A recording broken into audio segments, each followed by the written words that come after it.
Gold को लेकर ना बड़े-बड़े टारगेट भी आए थे कि ये कहा जा रहा था कि गोल्ड जो है वो आने वाले वक्त में मुझे 5,000, 35,000 6,000, $35,000 35,000 वाले तो अभी थोड़ा ठंडे नजर आ रहे हैं। काफी टाइम से उन्होंने ट्वीट भी नहीं किया नहीं है। किया है। हालांकि वो नए टारगेट कब दे दें कुछ पता नहीं है। वो कहीं हुँ। ना कहीं मुझे ऐसा लगता है हूबहू छवि डोनाल्ड ट्रंप जैसी है कि कब वो क्या कर दे, सुबह उठते हैं और नया प्रिडिक्शन दे देते हैं। लेकिन सवाल ये कि जिस तरीके से कहा जा रहा था कि सोना अब बहुत जल्द 2 लाख, चांदी जो है वो 6 लाख, आपके हिसाब से क्या लग रहा है कि ये जो ट्रेंड है वो आने में अभी वक्त है या फिर इस साल या फिर अगले साल के स्टार्टिंग में हमें नजर आ सकता है? देखिए, जो इन्होंने 35,000 का टारगेट दिया था रॉबर्ट कियोसाकी ने, उन्होंने लिखा हम्म। था रिच डैड पुअर डैड। हम्म। उन्होंने रिच डैड को पुअर डैड बना दिया 35,000 का टारगेट देके। हम्म। तो जिन्होंने उनके टारगेट को लेकर 5,000 के डॉलर में बाय किया होगा, वो आज 4,000 के डॉलर पर आ गया। तो वो जो रिच डैड था बेचारा, वो पुअर डैड हो गया। हम्म। तो मैं तो ये कहना चाहूँगा, भाई साहब ऐसे टारगेट ना दें तो हम्म। ज़्यादा अच्छा है, क्योंकि अगर आप ऐसे टारगेट दोगे तो वो आदमी जो है पैसा लगा देगा आपका टारगेट देख के, और $1,000 नीचे आ चुका है। तो hmm. That is a losing money. Hmm. जहाँ तक इन्वेस्टमेंट है, मुझे लगता है कि जो ट्रेंड है गोल्ड का, वो अभी फ़िलहाल बहुत रेंज बाउंड है। हम्म। मतलब आपको मिला-जुला कारोबार देखने को मिलेगा, और जैसा मैंने कहा कि यहाँ से ज़्यादा डाउनसाइड नहीं है। तो ये लोगों को माइंड में रखना है कि भई अगर कोई डिप आ रहा है, तो that is a opportunity to buy in the gold. हम्म।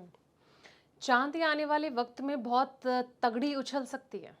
देखिए, बिल्कुल उछल सकती है चाँदी। चाँदी में कोई प्रॉब्लम नहीं है, चाँदी की डिमांड बहुत अच्छी है, सप्लाई हम्म। कम है, इन्वेस्टमेंट डिमांड बड़ी है चाँदी की, प्लस जो उसका इंडस्ट्रियल डिमांड है वो इंक्रीज़ हुई है। बट क्या हुआ है कि कंपनीज़ ने या जो इन्वेस्टर्स थे उन्होंने बहुत एक्यूमुलेट कर लिया था, हम्म। ठीक है?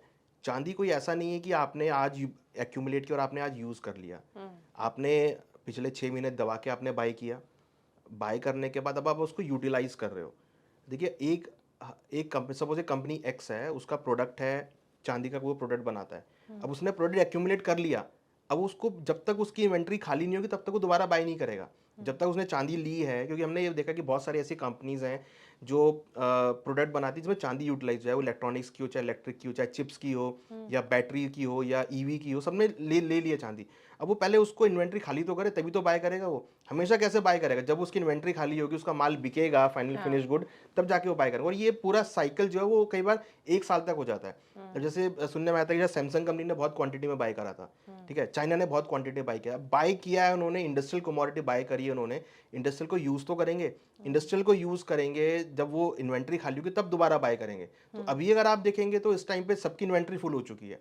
अभी कोई ऐसा नहीं है कि जो बड़ी एग्रेसिवली कोई बाय कर रहा हो। तब हम्म। धीरे-धीरे इन्वेंटरी खत्म होगी, धीरे-धीरे वो बाय करेंगे। तो जब वो बाय करेंगे तब दोबारा एलिवेट हो जाएँगे प्राइस। तो ये डिमांड सप्लाई का फैक्टर है, ऐसा नहीं कि रोज़ डिमांड नहीं आएगी। हम्म। देखिए, रियल एस्टेट में भी ऐसा ही होता है।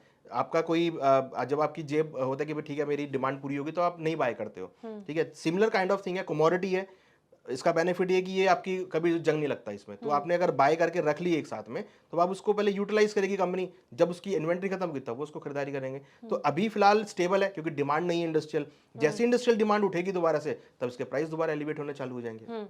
क्या सोना अब 1 लाख पे आने वाला है? देखिए, नहीं लगता 1 लाख पे आएगा, क्योंकि कुछ चीज़ें ऐसी होती हैं कि एक बार प्राइस जो बेस छोड़ देता है वो छोड़ देता है, फिर उसके लेवल पे नहीं आता है। हम्म। क्योंकि मुझे लगता है कि अगर ये गोल्ड यहाँ से टूटेगा तो ज़्यादा से ज़्यादा 15 या 20% की गिरावट और आ सकती है। उससे ज़्यादा गिरावट मैं एक्सपेक्ट नहीं कर रहा हूँ। हम्म। 1 लाख का लेवल मुझे लगता नहीं है कि यहाँ पर आता हुआ दिखाई देगा, क्योंकि देखिए, हमने देखा कि अभी 1,24 तो हम देख ही हाँ, चुके हैं। 1.24 से देखिए, मुझे ज़्यादा से ज़्यादा 1.15, 1.20 तक के लेवल आपको देखने को मिलेंगे। उससे ज़्यादा डाउनसाइड मुझे लगता नहीं है कि गोल्ड में आता हुआ नज़र आएगा। हम्म। और चांदी को लेकर क्या कहेंगे? चांदी देखिए अपने बेस लेवल पर है, यहाँ से ज़्यादा 5 या $10 की गिरावट और होगी, उससे हम्म। ज़्यादा गिरावट नहीं है। मीन्स की डाउनसाइड बहुत कम है। हम्म। अल्टीमेटली हो सकता है कि प्राइस यहीं पे आपको स्टेबल हो जाए, बस गिरावट मुझे लगता है कि यहाँ से ज़्यादा बड़ी गिरावट नहीं है। हम्म। अच्छा, क्या कहना चाहेंगे कि अभी जिस तरीके से थोड़ा-सा लोग जो सोना-चांदी से दूरी बना रहे हैं, ऐसे में आप क्या कहना चाहेंगे कि अभी सेल है, खरीद लो या फिर एसआईपी की तरफ एक जो ऑप्शन लगातार सदाबहार रहता है, उस तरफ चले जाओ? देखिए, जो 4,20,000 पे लेने की सोच रहे थे उनके लिए तो सेल है कि भाई हुँ। आप लो, ठीक है? जो एसआईपी कर रहे थे उनके लिए सलाह है कि आप कंटिन्यू रखो अपनी एसआईपी, पैनिक बिल्कुल ना हो। हुँ। जिन्होंने फिजिकल में लेके रख दिया है उनके लिए कि आप इसको स्टोर में डाल दो, कोई प्रॉब्लम नहीं है, आप वेट करके रखो। और जो नए इन्वेस्टर हैं उनके लिए कि आप खरीदारी करना शुरू करो। हुँ। ये मौका है। प्राइस बहुत करेक्ट हो गए हैं, अपने बेस लेवल पर आ गए हैं। जब भी चीज़ अपने बेस पर आती है वहाँ पर वो ठहरती है। हुँ। तो यहाँ पर आप मान के चलिए कि ये ठहराव होगा, यहाँ पे प्राइस रुकेंगे।